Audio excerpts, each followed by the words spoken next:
Hello everyone. हमने start की थी इंग्लिश ग्रामर की लेक्चर सीरीज और अभी तक हमने उसमें कवर किया है पार्ट ऑफ स्पीच में नाउन। और आज हम पढ़ेंगे वर्ब के बारे में और इसी तरह से बाकी जो पार्ट ऑफ स्पीच हैं वो भी कवर करेंगे। वर्ब जो है वो हम कह सकते हैं कि मोस्ट इम्पोर्टेंट पार्ट है इंग्लिश ग्रामर का, क्योंकि ये जब भी जो भी मेन काम है एक सेंटेंस का वो हमें एक वर्ब बताता है। वर्ब एक वर्ड होता है जो हमें शो करता है स्टेट या फिर एक्शन, मतलब जो भी काम हो रहा है जो वर्ड बताएगा हमें उसे हम वर्ब कहेंगे।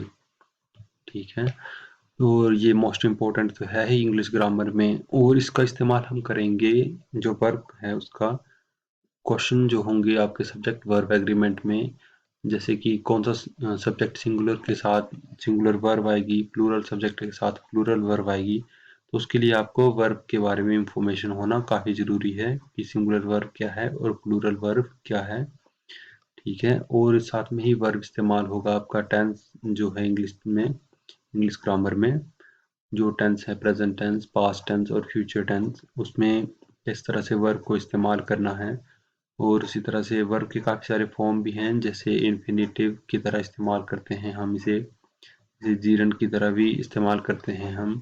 और जो आपका एक्टिव और पैसिव वॉइस का पूरा चैप्टर है वो डिपेंड करता है आपका वर्ब पे कि कौन सी वर्ब वर्ब की कौन सी फॉर्म इस्तेमाल होगी, वर्ब की फर्स्ट फॉर्म, सेकंड फॉर्म या थर्ड फॉर्म किस तरह से इस्तेमाल होगी। और साथ में जो एक्टिव वॉइस और पैसिव वॉइस है हम कह सकते हैं कि टेंस और वर्ब को मिला के बना है आपका पूरा एक्टिव वॉइस और पैसिव वॉइस। ठीक है, तो इसीलिए आपको वर्ब पढ़ना और भी इम्पोर्टेंट हो जाता है क्योंकि इसकी वेटेज जो है वो काफ़ी सारे चैप्टर्स में है। और वर्ब को हमने मेनली दो टाइप में डिवाइड किया है, एक है से मेन वर्ब और दूसरा है ऑक्सिलरी वर्ब। जो मेन वर्ब है हमारा वो बताता है हमें एक्शन के बारे में, और इसे हम तीन फॉर्म्स में कन्वर्ट करते हैं, वर्ब की फर्स्ट फॉर्म, सेकंड फॉर्म और थर्ड फॉर्म। ठीक है, जो अब हम आगे पढ़ेंगे। और जो ऑक्सिलरी वर्ब है उसमें कवर होता है आपका हेल्पिंग वर्ब और मॉडल्स, ये दो हैं। और मॉडल्स में आपके आते हैं जैसे can, could, may, might, shall, should वगैरह। और जो हेल्पिंग वर्ब है उसमें आते हैं is, am, are, was, were, has, have, had वगैरह। जो हेल्पिंग वर्ब है उनके बारे में हम डिटेल में पढ़ेंगे जब हम टेंस कब चैप्टर कवर करेंगे। अभी आप इतना समझ लीजिए कि जो इज, एम, आर और हैज, हैव है उसे हम प्रेजेंट टेंस में इस्तेमाल करते हैं, और वॉज, वर, हैड जो है उसे पास्ट टेंस में, और जो विल और शैल है उसे हम फ्यूचर टेंस में इस्तेमाल करते हैं। अभी बस थोड़ा बहुत आइडिया ले लीजिए, बाकी बाद में टेंस चैप्टर जब स्टार्ट होगा तब आपको ज़्यादा अंडरस्टैंडिंग होगी इसके बारे में। तो मेन वर्ब पढ़ने से पहले हम एक बात में क्लियरिटी करते हैं नाउन और वर्ब के बारे में। जब हम नाउन के आगे एस लगाते हैं तो वो प्लूरल बन जाता है। जैसे बॉय के आगे एस लगा देंगे तो बॉयज हो जाएगा, मतलब एक से ज़्यादा लड़के हैं। ठीक है, और प्ले जो है वो एक प्लूरल वर्ब है। अभी यहाँ पर बॉयज, ये याद रखिएगा जब भी सब्जेक्ट वर्ब एग्रीमेंट का एक सेंटेंस है तो उसमें सिंगुलर सब्जेक्ट के साथ सिंगुलर वर्ब आएगी और प्लूरल सब्जेक्ट के साथ प्लूरल वर्ब आएगी। तो जैसे यहाँ पे वॉइस जो है वो प्लूरल है, तो वर्ब जो है वो भी प्लूरल आनी चाहिए। तो वॉइस के साथ प्ले। ठीक है, प्ले जो है एक प्लूरल वर्ब है।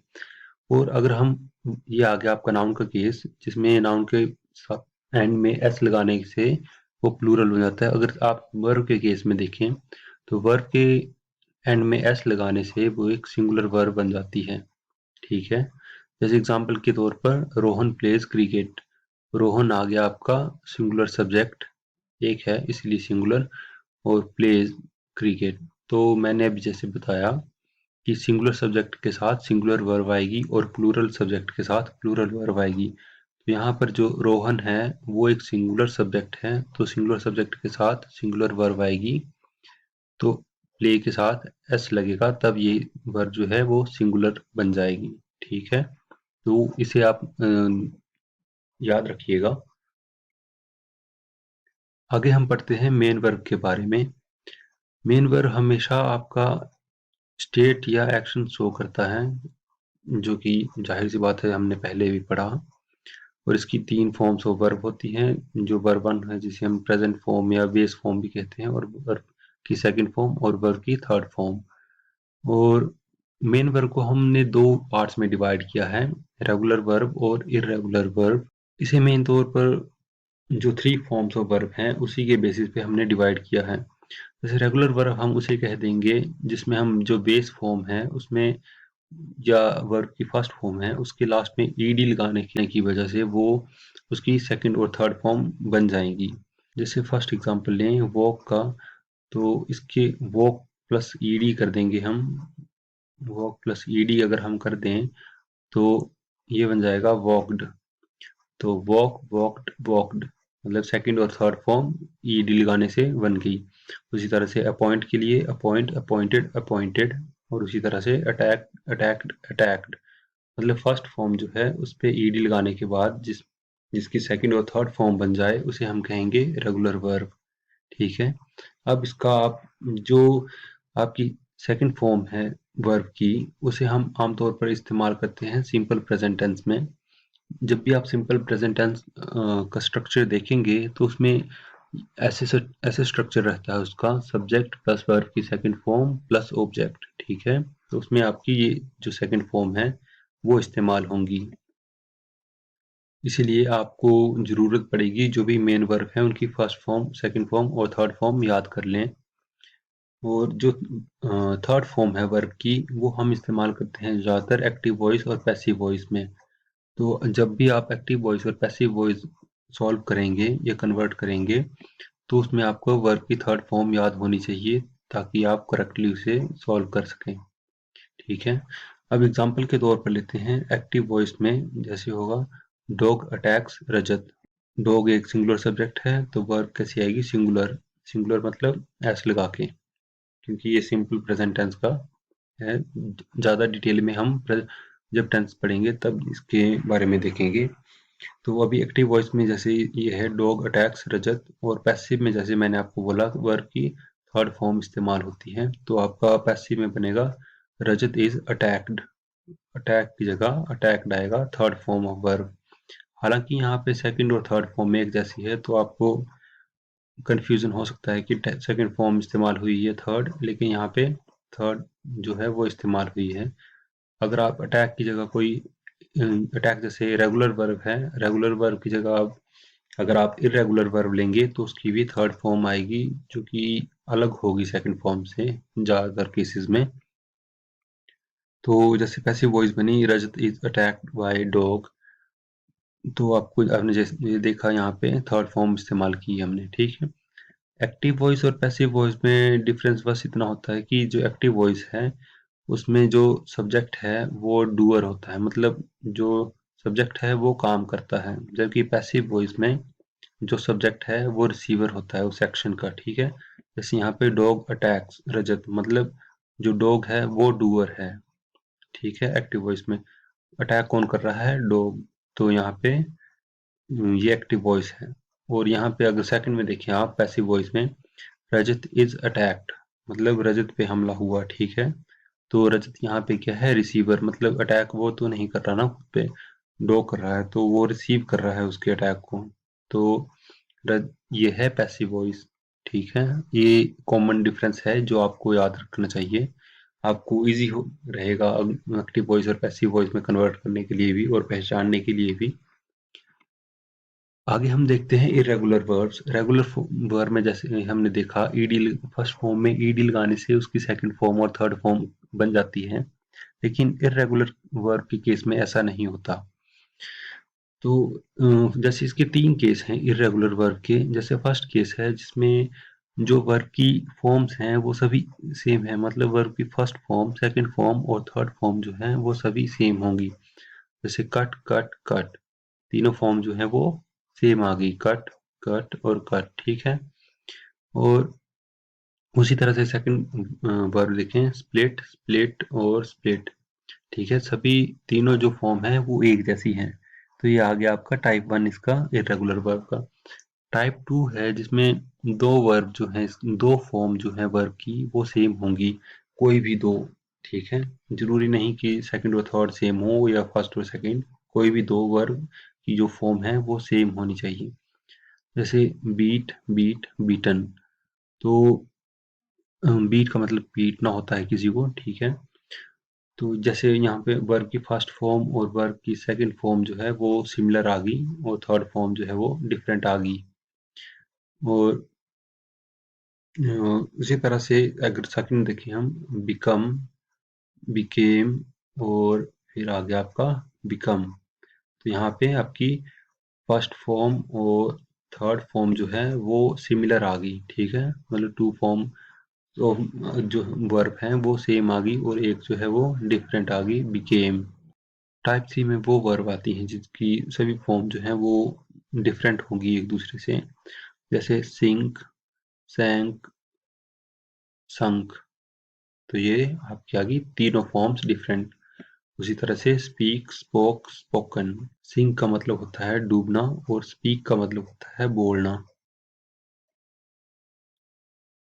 आगे कुछ वर्ड्स हैं जो हम आमतौर पर मिसयूज करते हैं। जैसे मोस्टली जो कंफ्यूजन होता है वो होता है सिंक और ड्राउन में। तो जो सिंक वर्ड है आपका SINK, वो हम इस्तेमाल करते हैं नॉन लिविंग थिंग्स के लिए। जब नॉन लिविंग थिंग्स डूबती हैं तो उसके लिए हम वर्ड यूज करते हैं सिंक। जबकि जब लिविंग थिंग्स डूबती हैं तो उसके लिए हम इस्तेमाल करते हैं वर्ड ड्राउन, ठीक है। मतलब जब भी आदमी वगैरह डूबेगा तो हम ड्राउन इस्तेमाल करेंगे वर्ड। और जब कोई चेयर वगैरह या कुछ भी डूबेगा पानी में, शिप शिप वगैरह, तो हम वर्ड यूज करेंगे सिंक। इन्वेंशन वर्ड का मतलब होता है some to invent something that never existed before. जैसे कुछ चीजें हैं, जैसे व्हील हो गया, आपका मोबाइल फोन हो गया, एयरफोन, पेन, जो पहले नहीं थी और लोगों ने उन्हें बनाया खुद, ठीक है। तो उनके लिए हम इस्तेमाल करते हैं इन्वेंशन। और इसके इसका जो कन्फ्यूजन होता है वो होता है डिस्कवरी वर्ड के साथ। डिस्कवरी वर्ड उसके लिए इस्तेमाल करते हैं जो पहले से एग्जिस्ट तो करता था लेकिन उसकी डिस्कवरी नहीं हुई थी पहले, मतलब उसे जानते नहीं थे लोग। जैसे ऑक्सीजन, ऑक्सीजन हवा में पहले भी थी लेकिन लोगों को पता नहीं था, मतलब एग्जिस्ट करती थी लेकिन अननोन थी। उसी तरह से एंशिएंट आर्टिफैक्ट्स वगैरह हो गए। जैसे आप कई बार न्यूज़ में देखेंगे कि डिस्कवरी हुई, इतनी पुरानी चीज़ मिली, एक्सकवेशन जब हुई उसकी, ठीक है। और पानी की डिस्कवरी मून में, वाटर इन मून। तो ये भी आपकी डिस्कवरी है, इन्वेंशन नहीं होंगी ये, ठीक है। इसके बाद अगला वर्ड है जैसे राइज और रेज। राइज का मतलब होता है उठना, जैसे sun rises in the east. जबकि रेज का मतलब होता है उठाना, जैसे रेज योर हैंड, मतलब अपने हाथ ऊपर उठाओ। और उसी तरह से raise your voice I can't hear you, मतलब अपनी आवाज़ जो है वो ऊपर उठाओ, मुझे सुनाई नहीं दे रहा। तो राइज और रेज में यही फर्क है। और अगले वर्ड हैं प्रैक्टिस और प्रैक्टिस। साउंड सेम लग रही होगी लेकिन स्पेलिंग में यहाँ पर एस आता है, प्रैक्टिस, और यहाँ पे सी। जिसमें सी आता है उसे हम कहते हैं नाउन और जिसमें एस आता है उसे हम कहते हैं वर्ब। इसमें बस इतना ही फर्क है। और प्रैक्टिस का मतलब तो सेम ही है कि अभ्यास करते रहना किसी चीज़ का। और बस इसमें यही डिफरेंस है कि स्पेलिंग में जब एस आएगा तब आपको इसे वर्ब की तरह इस्तेमाल करना है और जब सी आएगा तब आपको नाउन की तरह। जैसे एग्जांपल लें, in quant section more you practice more time you will save. मतलब जितना आप प्रैक्टिस करते जाएंगे उतना आप टाइम सेव कर लेंगे। तो यहाँ पे इसे वर्ब की तरह इस्तेमाल किया है हमने। और जैसे अगला इसका एग्जांपल देखें तो प्रैक्टिस मेक्स मैन परफेक्ट। तो यहाँ पे हमने इसे नाउन की तरह इस्तेमाल किया और ये आ गया आपका वर्ब। और मेक्स व्हाट मैन परफेक्ट, ये आ गया आपका ऑब्जेक्ट, ठीक। और अगला वर्ड है एडवाइस और एडवाइस। इसमें भी आप देखेंगे स्पेलिंग में ही फर्क है। एस तो वर्ब और सी तो नाउन, ठीक है। दोनों का मतलब होता है सलाह। जैसे किसी से भी एडवाइस लेते हैं आप, सलाह वगैरह जो, ठीक है। तो जैसे एग्जांपल देखें, who advised you to give CGL examination. तो यहाँ पे हमने ये आगे आपका वर्ब के तौर पे इस्तेमाल हुआ है यहाँ पे। और यहाँ पे a simple advice can save you from a blunder. और आप यहाँ पे बताइएगा मुझे कि यहाँ पे ब्लंडर आएगा या बिग ब्लंडर आएगा। जिन्होंने नाउन चैप्टर पढ़ा है उन्हें ये क्लैरिटी होगी यहाँ पर। तो यहाँ पे आ गया सिंपल एडवाइस, तो यहाँ पे एडवाइस आ गया आपका नाउन, और सिंपल आ गया आपका एडजेक्टिव जो बता रहा है एडवाइस कैसी है, एक सिंपल एडवाइस है। ठीक है। और बाकी आपका सेव आ गया यहाँ पे वर्ब। उसी तरह से बाकी पार्ट्स ऑफ स्पीच हैं। और अगला वर्ड है अफेक्ट और इफेक्ट। स्पेलिंग में यहाँ पर ए आ रहा है और यहाँ पर ई। दोनों का मतलब होता है असर करना एक तरह से, लेकिन इफेक्ट को आप ऐसे इस्तेमाल ऐसे याद रख लीजिए कि ये रिजल्ट होता है इफेक्ट। जैसे the effect of anaesthesia is numbness, मतलब जब एनेस्थीसिया लगाते हैं हम तो सुन पड़ जाते हैं, उसी तरह से तो वो उसका रिजल्ट है एनेस्थीसिया का। ठीक है। रिजल्ट आप आपको जब भी इफेक्ट दिखे किसी सेंटेंस में, आप उसकी जगह यू रिजल्ट पुट करके देखिए तो आपको सेम सेंस बनेगी उसकी। ठीक है। और अब यहाँ पे अफेक्ट का देखें तो if you study hard it will affect your marks, reverse is also true. मतलब नहीं पढ़ेंगे तो आपके मार्क्स नहीं भी आएंगे। ठीक है। तो आगे बढ़ते हैं हम। आगे है कंफ्यूजिंग फॉर्म्स ऑफ वर्ब।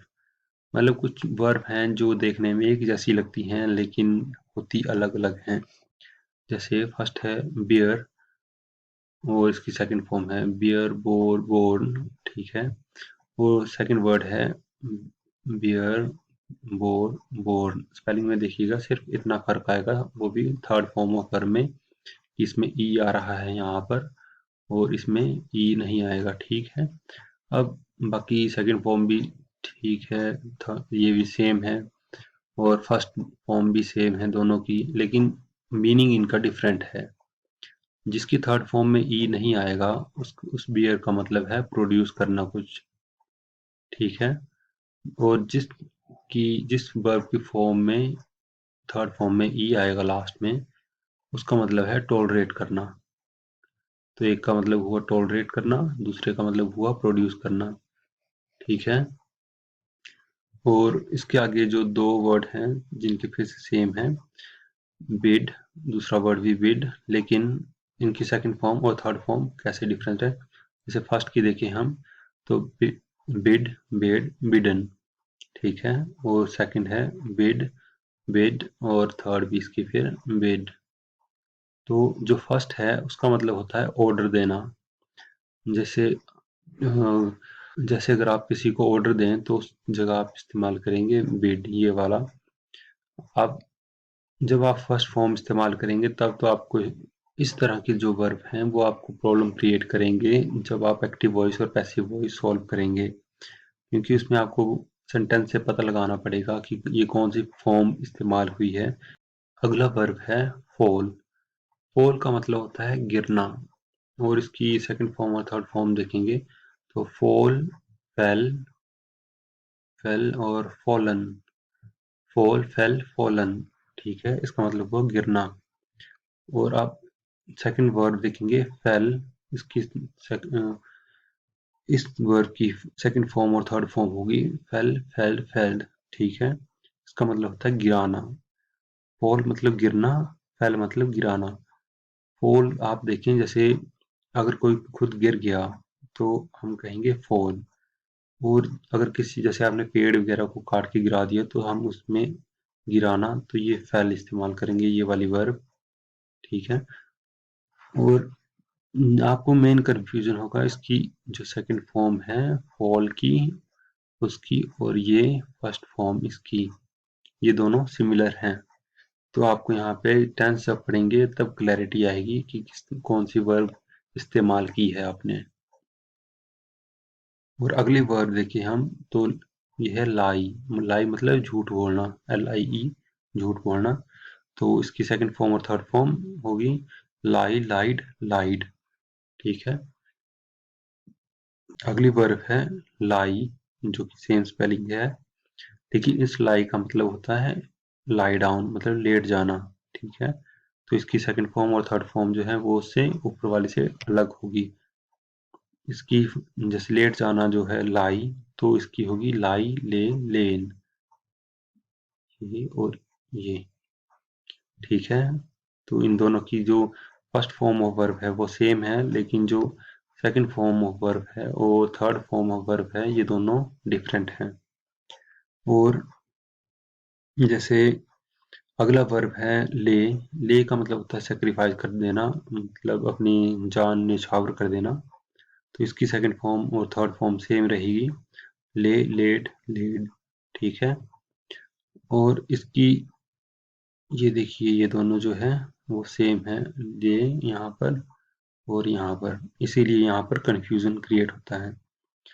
इसको सबसे अच्छा तरीका है याद रखने का कि आप पूरी फर्स्ट फॉर्म सेकंड फॉर्म और थर्ड फॉर्म जो है वो एक साथ याद रखें। जैसे लाई ले लेन ऐसे करके याद रखें, और इस शब्द का याद रखें कि लाई कौन सा बोल रहे हैं, लाई डाउन मतलब लेटने वाला, ठीक है, लाई ले लेन, ठीक है। और उसी तरह से झूठ बोलने वाला जब लाई कहेंगे तो लाई लाइड लाइड, इस तरह से इकट्ठा याद कीजिएगा। अगर आप आगे पीछे याद करेंगे तो फिर आपको कंफ्यूजन होने का ज़्यादा चांसेस रहेंगे। उसी तरह से अगले वर्ड की तरफ बढ़ते हैं हम। अगला वर्ड है हैंग, और उसी तरह से उसके नीचे वाला भी हैंग, लेकिन दोनों का मतलब अलग है। हैंग मतलब अगर जब हम फांसी की तरह इस्तेमाल करेंगे, hanged, he hanged to death, वैसे अगर इस्तेमाल करेंगे फांसी देने के लिए तो हम करते हैं हैंग हैंग्ड हैंग्ड, ठीक है। जबकि किसी चीज को नॉन लिविंग थिंग को लटकाने के लिए हम वर्ड यूज करेंगे तो ये वाला हैंग इस्तेमाल करेंगे, हैंग हंग हंग। जैसे स्कूल में घंटी वगैरह लटकाई होती है या दीवार में पिक्चर वगैरह, तो उसके लिए हम ये वर्ड यूज करेंगे हैंग हंग हंग, ठीक है। अब आगे बढ़ते हैं। तो आज के लेक्चर में हमने अभी तक पढ़ा वर्ब के बारे में, और मेन वर्ब हमने कवर किया, उसकी 3 फॉर्म्स ऑफ वर्ब इस्तेमाल हमने पढ़ ली है। और अब आगे हम पढ़ेंगे ऑक्सिलरी वर्ब, जिसमें है आपका हेल्पिंग वर्ब और मॉडल्स। हेल्पिंग वर्ब हम कवर करेंगे जब हम टेंसेस पढ़ेंगे, तो ज़्यादा क्लैरिटी आएगी कि हेल्पिंग वर्ब किस टेंस में इस्तेमाल करते हैं हम, और इनका मतलब क्या होता है, और ये कैसे टाइम को दर्शाते हैं कि कौन सा टाइम है, प्रेजेंट है, पास्ट है या फ्यूचर है, इस टाइम की बात हो रही है, ठीक है। और मॉडल्स हम पढ़ेंगे अगले लेक्चर में। सो थैंक्स फॉर वॉचिंग, और अगले लेक्चर में हम मॉडल्स कवर करते हैं।